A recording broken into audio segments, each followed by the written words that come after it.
الحمد للہ نحمده ونصلی علی رسولہ الکریم۔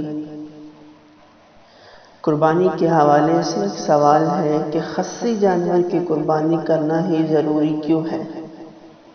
تو اس کا مختصر جواب یہ ہے کہ احادیث رسول اللہ صلی اللہ علیہ وسلم میں ہمیں یہ بات تو ملتی ہے کہ جناب نبی کریم صلی اللہ علیہ وسلم نے خصی جانور کی قربانی کی ہے، لیکن کسی بھی حدیث میں ہمیں یہ بات نہیں ملتی کہ خصی جانور کی قربانی ہی کو رسول اللہ صلی اللہ علیہ وسلم نے ضروری کہا۔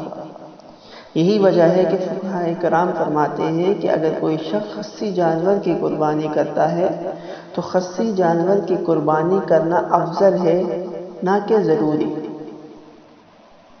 یعنی اگر کوئی شخص خصی جانور پاتا ہے اور اس کو اللہ کے راستے پر، اللہ کے نام پر قربان کرتا ہے تو یہ افضل ترین قربانی ہے۔ لیکن اگر کوئی شخص خصی جانور نہیں پاتا اور وہ کسی دوسرے جانور کی قربانی کرتا ہے تو اس کے ذمے جو فرض اور واجب ہے وہ ادا ہو جائے گا۔